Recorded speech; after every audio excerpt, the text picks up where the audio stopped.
Hey, it's Maryanne. Welcome to another episode of The Influential Nonprofit. I'm your host, and today we're going to be talking about receptivity, why it's important, and how it can help you raise more money. Here's why this topic came up. I just got back from vacation. I was in Jamaica for a week with my husband, and it was a really great trip. And also, it was sometimes hard to quote unquote indulge that much. Now, we didn't do anything fancy. We stayed at this all inclusive we've been to like 3 times before, and we love it there. And it was a really great time. And also, there was a part of me that felt guilt or felt shame for spending the money, for being away, for needing the support of my sister and my in-laws to help with my kids while we were gone. Because my kids are older, but they're not like anyway, just all of that stuff. And a really interesting thing happened that I'm just going to be super transparent. We got there on Monday, and on Thursday evening, Thursday night now, sunning and funning and drinking and all that for 4 days, it probably took its toll on me as well. But I just started to get really upset. And I told my husband, I want to go home. I want to go home. And he's like, what are you talking about? And like my fight or flight went off. My instinct brain went into fire mode, and it just was like, this is too much. It's too much time. It's too much. It's too much. It's too much. Like fun. It's just too much everything. And through all of this, like this little crying spell I went through for about 10 minutes, I also consciously understood what was happening and that I had reached my limit of receptivity. If you think of receptivity as like a temperature that we all have set, and some people are very highly receptive and they love when things come to them, and some people are a little more resistant, their temperature is lower. And I think I sort of like, if it, like my receptivity cup was at its limit. And of course, the next morning, and I was fine. And of course, we stayed for the trip. But it was a really interesting thing to pay attention to. One of the things I work with the people that I coach and train is this idea of, like just looking at your thoughts and feelings as information. Like, isn't that interesting? That's some really good information. And because of this little experience that I had, opening up my channels of receptivity and allowing for something good to happen to me, allowing for the indulgence, allowing for the support I received at home, allowing, myself to trust my kids that they could handle things while I was gone. And for the most part, they did. That was a lot. And, if you have ever been in a situation where you felt like you were maybe accidentally blocking what you wanted, when you get so focused on trying to get what you want, you may be actually having the energy that gets in the way of exactly what you want. We often talk about influence, persuasion, convincing, but we really never really talk about receptivity. And what if the secret to raising money isn't how hard you push, but how open you are to receive it? Because listen, how we show up one place is how we show up every place, right? So opening up our channels of receptivity around one thing allows us to open up our channels around another thing. So I look at this very comprehensively, and I'm going to explain why. Right? We often don't talk about receptivity, the idea of receiving. And I think that it can be an issue. And if you feel like sometimes you are not open as you could be, then stay and let's hang out and let's talk about it. As nonprofit leaders, we're often trained to be the doers, right? We're the hustlers, we're the planners, we're the pushers, and we are excellent at execution, right? We love execution, but we often downplay receiving. We love to help. We often are reluctant to ask for help, right? Because we see ourselves as the helpers. Um, and we also operate from scarcity. We need this gift. And that level of scarcity and that need, that is a desperation. And desperation has an energy that is repellent, because that's rooted in fear and guilt and shame. And people are like, whoa. We also feel guilty or undeserving of abundance. So even when money or support is offered, we may deflect, deny, or downplay it because it makes us feel uncomfortable. If we do not feel worthy, or there's a lot coming our way, we may downplay it, dismiss it, and not even realize that we're doing it. Like a major donor emails and you're hesitant to email them back, or you're like, oh, I'll do it tomorrow. There's some resistance under there because maybe you don't feel like it's fair or it's right. And constant output without the space to receive feedback and resources or genuine support leads to burnout.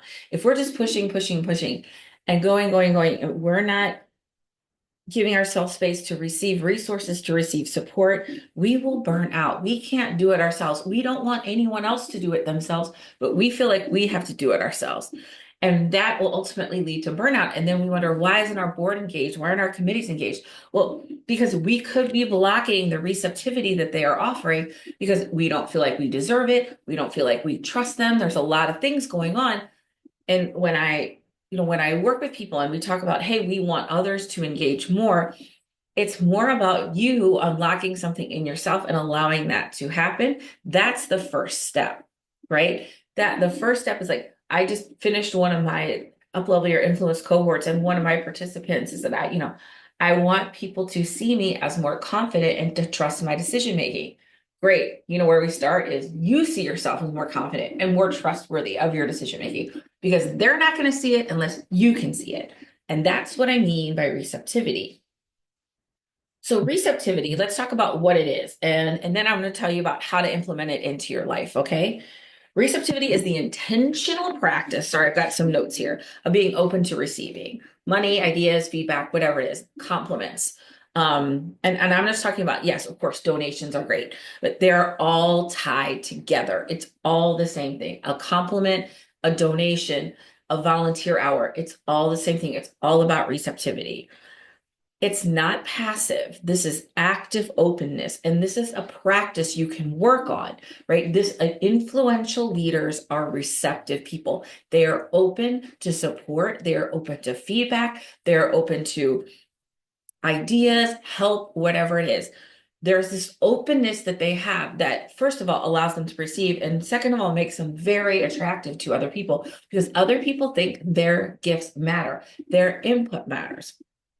Okay, first of all, when you are a receptive, influential leader, you are attuned to the real needs and motivations of donors. You can actually see people for who they are, not who you want them to be. You don't need anything from them. You're open to what they have to give to you. You invite collaboration instead of just compliance. And that is huge, especially to team members, to board members, because remember, most of the people you work with, you have no authority over, right? And so getting people to collaborate instead of comply, because collaboration will last a lot longer, right? Lasting relationships are built on collaboration. Compliance will get you a little bit, and the people who work for you have to comply. And also, wouldn't you rather want them to collaborate? Remember, desire trumps discipline every time. So, right, like discipline means I have to do it. Desire means I want to do it. And you want people to want to help you, to want to support you, not because they have to support you. And you start to notice opportunities that weren't really visible. All of a sudden, the world becomes open up. Instead of chasing, you're now attracting. And that's where the real magic is. Instead of chasing, you're attracting. People are coming to you saying things like, this is amazing. How can I help? I'm so excited we got to connect. What do you need? And this is true and it works and it happens every single day to the people that I coach and train and who use the principles of of the influential nonprofit leader and the tools that I teach in my Up-Level Your Influence course. So let's start now and let's talk about how you can practice and implement receptivity in your life. First and foremost is check your receiving patterns. This is so interesting because I went through this a couple years ago. I decided I was really working on opening up my channels of receptivity, and I decided to say yes. So if somebody says, oh, let me buy you that, lunch is on me. And I would say, oh, no. Okay, thank you. That sounds great. Can I help you with your bags? Absolutely. Right? Whatever, I go to Costco. Do you need help with this to your car? And I would say yes. Even if it was uncomfortable, I would say yes because I was practicing receptivity. I was building my receptivity muscle. And actually, really magical things happened to me. And I think that somebody wrote a book about this where it was like the year of yes, where they said yes to things all year. Now, I'm not going to say yes to things that are dangerous or, threaten my physical health, but those really didn't come up. It was just, I realized all day long how much people were offering me and how much I resisted it. And I break in those patterns. And one of the easiest ways that you can open up and break a pattern of check your receiving pattern and interrupt it and create a new one is compliments. If you struggle with compliments, compliments are a gift. A donation is a gift. There's a huge parallel. Like, and if somebody says, "Oh, this event was so great. Oh, it was nothing," or "Oh, it was a team," right? It's the 3Ds: deflect, dismiss, deny. I'm going to push that away because I don't feel worthy. I don't feel deserving. And here's the secret: our receptivity, maybe I should have mentioned this earlier, but it's coming now. Our receptivity, our temperature was set when we were children. Okay. Our receptive energy was set as children. So when I'm talking about interrupting your or checking and your receiving pattern, this was set for you as a child. As a child, you may felt like you deserved attention, you deserved praise, or maybe you didn't. And generally, that wiring stays with you until you make the conscious choice to rewire it. I talk about my best friend Jim all the time. My best friend Jim, he has a very high level of receptivity. When in his childhood, he was taught that it was okay for him to receive. There's a lot of reasons and family politics for that, but that's what he was taught. And the way I was taught is my parents was like, hey, um, my parents, that wasn't the philosophy that they used. Like they felt like that receptivity was being selfish or quote unquote conceited. That was a word we used a lot in the 70s and 80s. You don't hear that one so much anymore. And anyway, no, so I had to learn to be receptive because I was taught good people aren't receptive. Like good people turn down the meal, good people turn down the compliment because taking that would be egocentric. That would be wrong, right? You're supposed to be selfless. And I learned to have a low level of receptivity. And a lot of times when things were done for me, I would get very, very uncomfortable. Happy to do stuff for you all day long. Got a lot of pride and meaning out of doing things for other people, but couldn't get the same pride and meaning when somebody would do something for me. And one of the biggest ways that I noticed that, and probably one of the biggest indicators for you, is your ability to receive compliments. And I'm saying, just pay attention to it. Is it difficult? Do you struggle with it? And then the next time you get a compliment, just try to say thank you. That's it. Just receive it. Try to thwart the thoughts of dismissal, deflection, and denial, and just say thank you. Whether you feel like you deserve it or not, don't worry about it. Just start the practice and notice what thoughts are going through your head and what feelings are going through your body. Because this is the biggest shift I think you can make is just paying attention to receiving pattern. Remember, our temperature was set as children.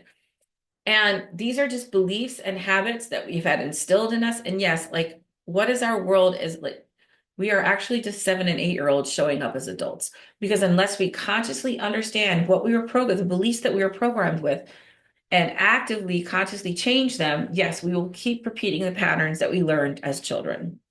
Okay. The second thing to do is creating space around your asks. I often talk about releasing the outcome, right? This is what I mean about creating the space around your asks. Ask yourself, when you ask yourself, what am I open to receiving today? Right? Before you meet with a donor, just think about what am I open to receiving today? Releasing the outcome. Like whatever happens is okay, right? Whatever they do is okay. When the more attached I am to something, the less likely I am going to get it. And when I release the outcome and open up my channels of receptivity, that's when the possibilities emerge. If you're so focused on getting one thing from somebody, right? And you may be missing the other things that they're saying, the cues that they're giving you because you're not seeing them because you're focused on this one thing and maybe missing opportunities. And I know that the people that work with me and work on these skills raise a lot more money because they're really open to possibility and they're really receptive of the thoughts and feelings of other people. Okay. The third thing, and I know you know this and you would, and I know you've got this, we listen more than we speak. Receptivity isn't about fundraising is about talking your donors into something. We know that, right? We don't pitch, we don't sell, we don't convince. It's about listening for what they're ready already longing to support. You are listening to what's in their heart. And that allows for the openness, that allows for the receptivity, because now you're receiving them. Remember, we love people for who they are, not who we want them to be. You're receiving them as who they are and what they are longing to put in the world. And my philosophy is always this: I want people to make an empowered decision. If that empowered decision is to give a gift, then that's great. If it's to not give a gift, that's okay too. Even the clients that I recruit into my programs, I want you to make an empowered choice. That empowered choice could be to work with me. That empowered choice could be not. But it's based on feel that openness and that receptivity and making decisions from a place of power and autonomy, not from fear and scarcity. Okay, so but fundraising is rooted in listening and listening for people's needs. Stop pushing, pushing, stop convincing. Start listening to what people need and then finding an opening where what you have and what they want is an alignment. And you get that from listening, not from pitching. Okay, here's another thing. It's just say yes more often. Like I was saying before, I really worked to change my habits and I just started saying yes. And you can start saying yes too. Partnership, resources, whatever it is, let somebody give you something. And also, don't pay them back immediately. What do I mean by that? Because we tend to look at things as transactional when other people aren't. I'm going to give you a tiny example. A couple of years ago, one of the women in the coaching program I used to be a part of, she did intuitive readings. And I'm like, Julie, would you give me a reading? And she's like, absolutely. We get on Zoom for 30 minutes. She gives me this reading. It was really fun. It was really insightful. And I said, when we were finished, I said, Julie, this has been wonderful. How can I pay you back? And she said, oh, this is a gift. Just received the gift. Received the gift. And I was like, what? What? Receive the gift? I really enjoyed the experience. And as soon as she was done, I said, how can I pay you back? Do you need some help with marketing? Can I help you with your messaging? No, just receive it. Just take it. And I'm like, what? Because, and this is part of the receptivity is saying yes and not feeling like you need to immediately pay something or someone back, right? Like you can just receive and just say thank you. You know, when somebody compliments you, you can just say thank you. You don't have to immediately compliment them back. Because sometimes we feel like if we're receiving, we've created an imbalance and our guilt and shame starts to get triggered and feel uncomfortable. And we want to reset the balance because we don't feel worthy of it. And if we don't feel worthy of it, then our guilt and shame starts to stir up. Remember, guilt and shame are the lowest vibration feelings that we have and the things that we want to avoid the most. And if we don't feel deserving, we feel guilty or we feel shameful. And just as an aside, guilt meaning the things that you do, right? And shame meaning who you are. So if I'm shameful, it's about feeling ashamed of who I am, and guilt is a feeling about the things that I do, right? Behaviors and being. But they're like sisters, okay? They go hand in hand here. And they usually get triggered at the same time. And it's usually because we don't feel deserving. And when she gave me that reading, I felt like, okay, this is great. Now I'm going to help her back. And you know, if she would have said, fine, yeah, absolutely, you can help me. Which that in that moment, I think in her intuition, which is always pretty spot on, she knew what I could learn best was just receiving. Just receive it. Can I buy you this dinner? Oh my God, that would be amazing. Thank you so much. And just receive it. And again, this is a practice. This is, on your receptivity scale, if you're at a 1 or 2, if you deflect a compliment, as soon as it gets to you, just give yourself a pause and just, I tell people that if you deflect a compliment, as soon as it hits you, count to 10 and then deflect it. Just sit with it for a minute. And then your next step is to say thank you.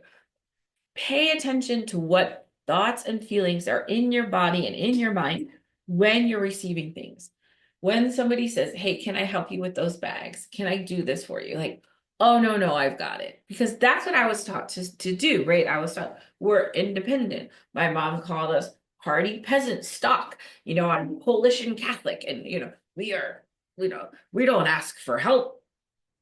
And that's, we get it done. And by and large, that's pretty culturally across the board how we're taught. So, and asking for help could be a sign of weakness, and a receiving and allowing for help could be a sign of weakness. Or if we receive the help, then we feel like we need to pay it right back.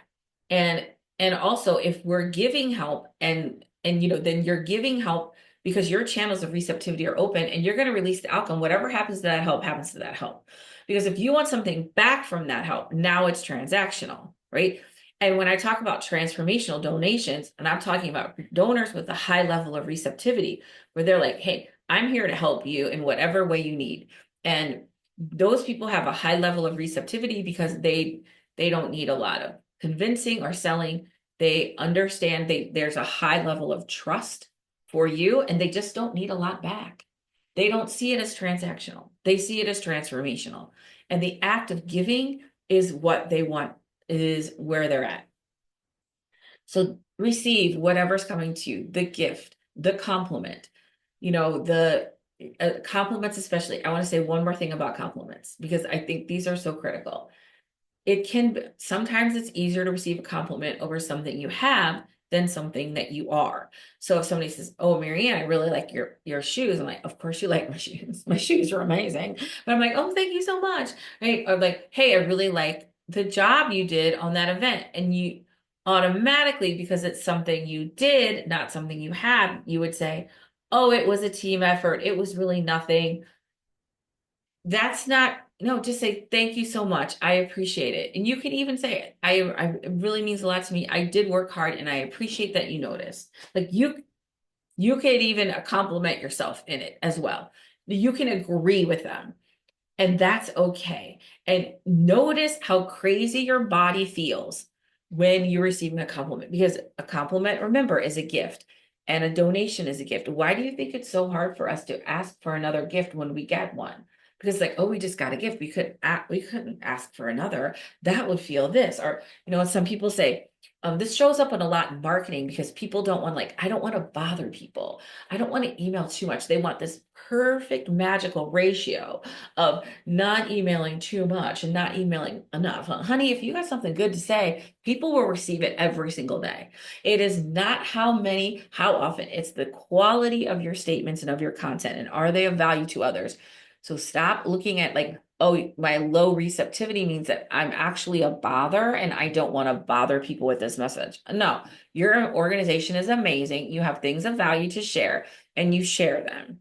And as long as it's giving value to other people, and that's the big if, as long as it is giving value, is it giving value? If it is, then it is a quality, right? It's not salesy, pitchy, or pushy. It's actually a value. I'm not going to get too into content, but you understand where this is going. Thinking about how your receptivity may be being thwarted in your marketing because you don't want to be too much. But hearing from you is a gift from other people because it tells them that they're part of the community and that somebody's caring about them and somebody's making messages for them. So just be aware of that.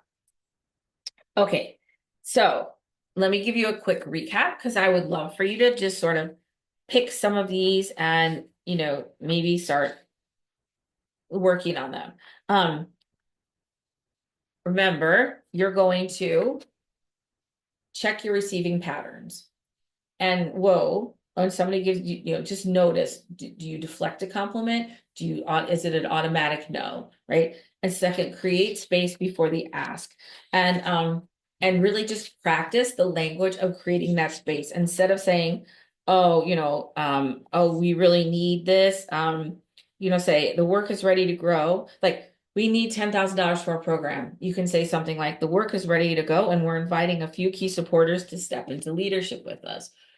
Would you be willing to consider this? Is this something you might consider? Right? These are all ways in that you can open up the language of receptivity. Okay. Or creating space in the ask. That's it. So check your receiving patterns, create space in the ask. Listen more than you speak. Listen, because people will tell you exactly what they need and exactly what they want. I can't meet your needs until I know what they are. And my goal is always to listen first, and then from there, I can help understand who you are and what you need, and see if there's something I can do to get you there. And as a fundraiser, that's your goal as well. Say yes more often. Just say yes. You're going to freak out at how often people will want to give you a compliment, buy you something, oh, let me get this coffee. And oh, no, I've got it. Or I'll get you next time. You don't have to do that. Just say, thank you. I really appreciate that. A compliment is a gift. When you dismiss or deny the compliment, you're telling somebody you don't like their gift.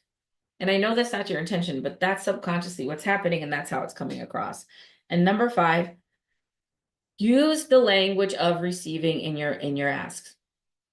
So we invite you to be a part of, we welcome your support. Make it feel like an invitation or an offer, not a transaction.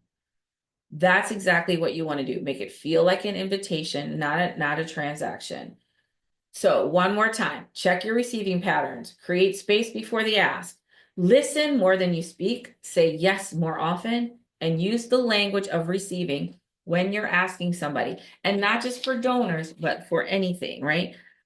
One of the things that I say a lot is, you might consider this. I invite you to consider. And the reason that I use that language is because I'm allowing somebody else to make the choice. Remember that empowered choice for themselves. Hey, I'm just going to throw this up there. Take whatever you want from it. Right. Because the more decision-making power somebody has, the more likely to decide what you want.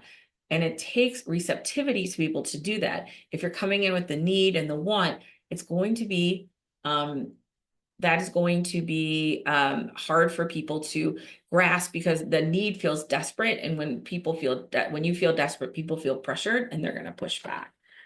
All right. So listen, if you're always chasing, let's start receiving.